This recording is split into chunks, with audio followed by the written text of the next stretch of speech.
Hey there, my name is Dylan, and this is my presentation on Pluto. I know when I was messing with the camera settings earlier, for me it was showing that the words were kind of mirrored. So I'm not sure if it'll end up being mirrored for you once you receive the video, but hopefully it's not. Hopefully you can see it, but I'll do my best to explain what would be on there for you anyways. So for Pluto, on this side right here, we have the classification, basically what is Pluto. Originally, it was a planet. It was discovered in 1930, and until 2006, it was considered a planet. However, the IAU actually made its own criteria on what a planet is. There previously really wasn't any, but Pluto failed to meet all three of the criteria that they put forth. The one that it didn't meet was clearing its own orbit. So it unfortunately, or fortunately, if you're Neil deGrasse Tyson, it lost its planetary status back in 2006, and ever since then, it's been classified as a dwarf planet. So as far as where Pluto is, I've got that on here, on that side. Just some facts about where it is. When it was a planet, it was the furthest one out in the solar system, so just beyond Neptune. About 3.6 billion miles from the sun. But that distance does vary, as you'll see later on with a unique fact about Pluto's atmosphere. Pluto is located in the Kuiper Belt, along with other kinds of dwarf planets and larger icy objects out in that field. Like I said, it was discovered in 1930 by a man who I will probably butcher his name, but it is Clyde Tombaugh. He was actually searching for a ninth planet beyond Neptune already, so he did find what he was looking for. Through that, he was able to measure some gravitational influence and figured there was another planet out there, and that's how Pluto ended up being discovered.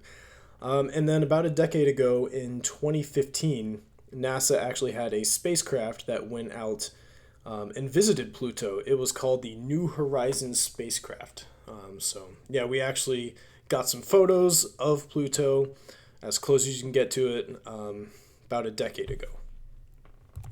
And then on this side, we've got Pluto's moons.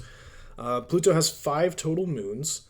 Most of them are going to be too small to be spherical, so they look a little funky. They're likely just icy, rocky objects from the Kuiper Belt that just happen to fall into Pluto's orbit, unlike with the moon of the Earth, where it was thought to have formed from a Mars-sized planetary object colliding with the Earth, and the debris ended up gravitationally staying by the Earth and ended up with the moon after the rock started to come together. The largest of these moons is called Charon. I'm not sure how to pronounce that one either, but it is about half the size of Pluto. So that does make it the largest satellite compared to the body that it orbits in the solar system. And then over on this side, which I'm not sure if you can see as well, is the composition in the atmosphere for Pluto. So obviously, just based on its distance from the sun, it's going to be freezing. The temperatures there get to negative 400 degrees Fahrenheit. It's got a lot of icy mountains and craters on the surface, and with those craters, we actually see evidence of erosion and the craters filling over time, which points to tectonic activity. So we think there might be some activity still going on within Pluto there, just like on Earth. Pluto also has a very thin atmosphere. It's mostly made of nitrogen. And kind of as I was alluding to earlier, it's got some interesting properties of it. So as Pluto's orbit around the sun, distance changes as far as how the distance between Pluto and the sun itself changes. The atmosphere itself will change, and actually change forms too. So it'll go from a gas, just nitrogen gas, and then once it's at its farther away points from the sun, the gas will actually freeze, and then it'll fall down. The atmosphere itself will freeze and then collapse in on itself and fall to the surface as snow, which I thought was really, really fascinating. And then the last thing that I've got for you right here, this picture of a dog is actually one of the dogs from Disney.